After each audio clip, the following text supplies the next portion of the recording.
If you are involved with a lease, you may be a landlord, you may be a tenant. You may have learned a few years ago, from February of 2010 in fact, that the Landlord or the Land and Conveyancing Law Reform Act of 2009 outlawed in new leases upward only rent reviews.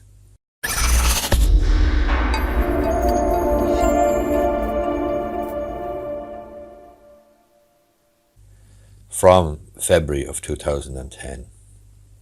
However, prior to this, existing leases in existence prior to February of 2010,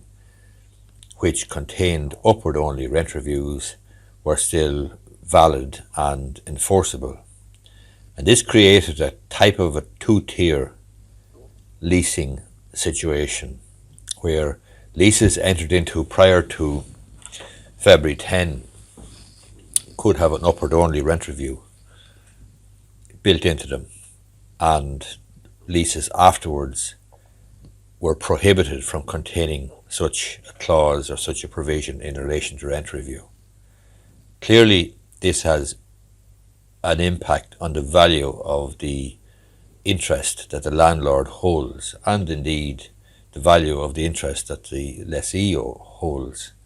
because if the rent can go down, then the landlord has a less valuable interest in a property and the tenant has a more valuable interest, and vice versa. If it's an upward only rent review and that's an old lease prior to February 2010, then the landlord has a much more valuable interest. This has given rise to, as what I've described at the outset, as a type of two-tier system, a two-tier system of leases. And obviously, as time progresses, there's less and less leases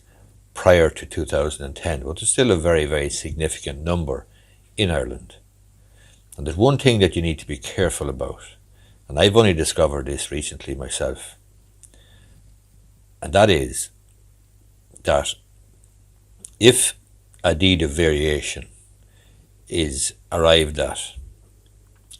and drawn up between the parties, between a landlord and tenant, let's just say, for example, that the tenant is in difficulty in terms of paying the rent, and the rent is an old high rent set at a fairly high rate, which would have reflected more buoyant times when the rent was entered into, when the lease was entered into, perhaps even a Celtic Tiger lease. In that situation, the lessee may well come to the landlord at some point thereafter and say, I want to reduce the rent, I'm struggling, circumstances have changed, I simply can't afford to carry on paying this rent to you, and will you agree to enter into a deed of variation in order to vary the rent? Everything else will stay the same. I have seen situations where the deed of variation provides essentially a limited number of changes,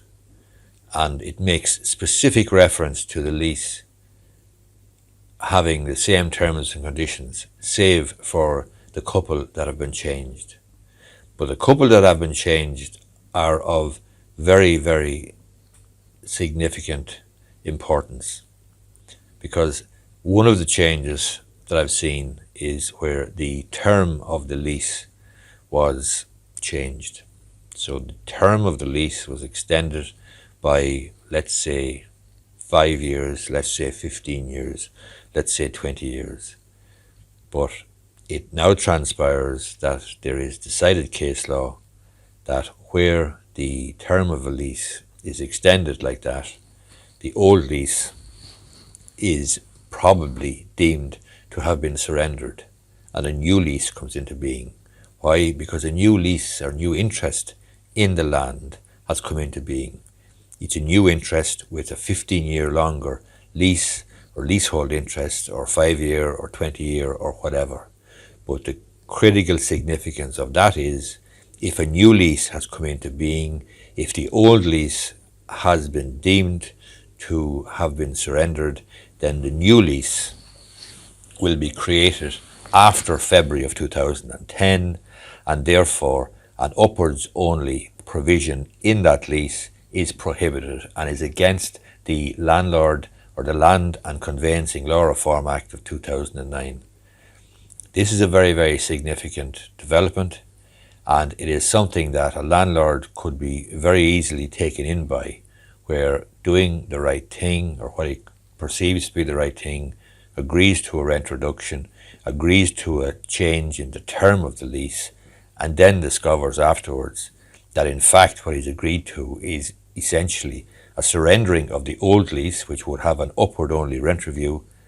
and a granting of a new lease from the date of the deed of variation, which would post-date February 2010, and which would contain a lease that would be prohibited from containing an upwards only rent review clause, and therefore the rent can go sideways, or can go up, or can indeed fall. Hope you find this video useful. As I say, it's a fairly specific point. It's a fairly obscure point, but if you are a landlord, or indeed if you're a tenant, and you are involved in a lease where it predates 2010, February 2010, and you're struggling, or you are finding things difficult and so on, then it is possible that, with some changes on the part of both parties, both landlord and tenant, with or without their intention, it is possible that you would bring about, by way of a deed of variation, an effective surrender of the old lease, a granting of a new lease, and therefore the benefit for the landlord of upward only rent reviews will be out the window. Hope you find this video useful. If you do, give it a thumbs up down below, and you may be interested in subscribing to my YouTube channel.